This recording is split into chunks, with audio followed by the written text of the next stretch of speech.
तो hello guys, आज की वीडियो में खेलेंगे getting over it with Bennett Foddy. आप सब तो ये गेम जानते होंगे, ये बहुत पॉपुलर गेम। तो आज खेल के देखते हैं भाई कहाँ तक पहुँचता है ये। तो अभी मैं इस पर चल रहा हूँ। भाई साहब ये पर बहुत तेजी गेम है यार, मतलब इसमें गुस्सा बहुत आ सकता है। अगर आप अपने पीसी पे खेलते हैं तो अपना पीसी से मतलब दूर रहिएगा, मॉनिटर दूर रखें, वरना आप भी कैरी मिनट की तरह अपना पीसी तोड़ दें। और अगर आपको ये वीडियो अच्छी लगे तो सब्सक्राइब कर देना भाई, जरूर से जरूर सब्सक्राइब करना। ओहो यार, ओह यार, There's nothing more intense than starting over. If you deleted your homework the day before it was due, as I have, or if you left your wallet at home and you have to go back after spending an hour on the commute. If you won some money at the casino and you put all your winnings on red but it came up black. If you got your best shirt dry cleaned before a wedding and then immediately dropped food on it. If you won an argument with a friend and then later discovered that they just returned to their original view. Starting over is harder than starting up. If you're not ready for that, like if you've already had a bad day, then what you're about to go through might be too much. Feel free to go away and come back. I'll be here. Alright, thanks for coming with me on this trip.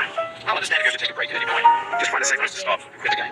Don't worry, I'll save your progress always, even your mistakes. This game is a homage to a free game that came out in 2000. Hiking. The author of that game was Jazuo, a mysterious Czech designer who was known at the time as the father of B games. And B games are rough assemblages of found objects. Designers slap them together very quickly and freely, and they're often too rough and unfriendly to gain much of a following. They're built more for the joy of building them than as polished products. In a certain way, Sexy Hiking is the perfect embodiment of a B game. It's built almost entirely out of found and recycled parts, and it's one of the most unusual and unfriendly games of its time. In it, your task is simply to drag yourself up a mountain with a hammer. That act of climbing, in the digital world or in real life, has certain essential properties that give the game its flavor. No amount of forward progress is guaranteed. Some cliffs are too sheer or too slippery. And the player is constantly, unremittingly in danger of falling and losing everything.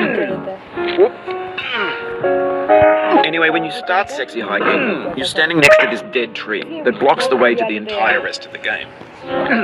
It might take you an hour to get over that tree. A lot of people never got past it. You prod and you poke at it, exploring the limits of your reach and your strength, trying to find a way up and over. And there's a sense of truth in that lack of compromise. Most obstacles in video game worlds are fake. You can be completely confident in your ability to get through them once you have the correct method or the correct equipment or just by spending enough time. In that sense, every pixelated obstacle in Sexy Hiking is real.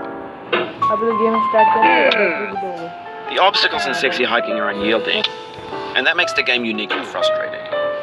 But I'm not sure Jazuo intended to make a frustrating game. The frustration is just essential to the act of climbing, and it's authentic to the process of building a game about climbing. A funny thing happened to me as I was building this mountain. I'd have an idea for a new obstacle, and I'd build it, test it, and it would usually turn out to be unreasonably hard. But I couldn't bring myself to make it easier. It already felt like my inability to get past the new obstacle was my fault as a player rather than as a builder.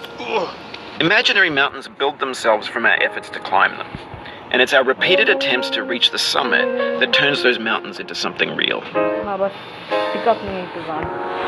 When you're building a video game world, you're building with ideas, and that can be like working with quickset cement.